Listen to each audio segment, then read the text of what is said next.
La City de Londres, un mastodonte mondial sur le marché boursier, celui de l'assurance et bien d'autres indissociables de l'économie actuelle. Mais avec le Brexit, un immense doute plane sur l'avenir de ce qui a longtemps été le cœur de la finance européenne et qui ne sera plus lié aux règles de l'UE. Beaucoup d'entreprises et de pays européens se sont appuyés sur l'expertise de la City de Londres pour les services financiers. Et à quelle vitesse l'Europe peut-elle mettre en place des dispositifs pour remplacer Londres, interroge notre correspondant. On ne bâtit pas le genre d'infrastructure et d'écosystème qui se trouve à Londres du jour au lendemain. Cela prendra des années. Les centres financiers européens sont plus restreints. Francfort, Dublin et Paris ne sont pas vraiment concurrentiels. Les véritables concurrents sont New York, Hong Kong et Singapour. Et l'activité financière est en train de quitter l'Europe. C'est une situation perdant-perdant pour l'Europe et pour le Royaume-Uni.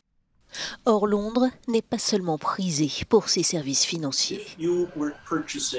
Si vous achetez une entreprise quelque part en Europe et que vous avez besoin d'avocats, de banquiers, de comptables, de conseillers, vous allez naturellement chercher ces services à Londres. Où que vous soyez sur le continent, lorsqu'il s'agit de bien s'entourer pour rédiger un contrat important, les personnes dont vous avez besoin sont à Londres. Pour autant, beaucoup d'acteurs commerciaux ont décidé de prendre les devants. 1300 milliards d'euros ont ainsi été redirigés vers le continent selon les estimations, ainsi que 7700 emplois. La question centrale est la suivante. Avant le Brexit, l'industrie financière ici jouait selon les règles européennes. À l'avenir, le Royaume-Uni entend adopter ses propres règles et l'UE ne peut pas l'en empêcher. Mais elle peut empêcher ces entreprises d'avoir recours à des services qui ne correspondent pas aux normes européennes.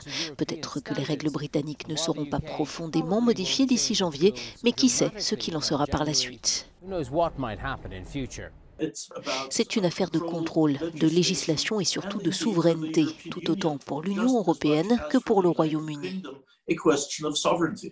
Une affaire qui risque d'avoir de lourdes conséquences économiques.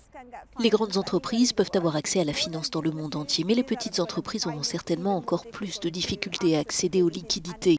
Or, si elles n'ont pas accès au financement, elles n'investiront pas, et si elles n'investissent pas, elles réduiront leur taille, rendant une partie du personnel superflu. À moins de 2 mois du retrait définitif de l'UE, Londres a annoncé réfléchir seul à la suite.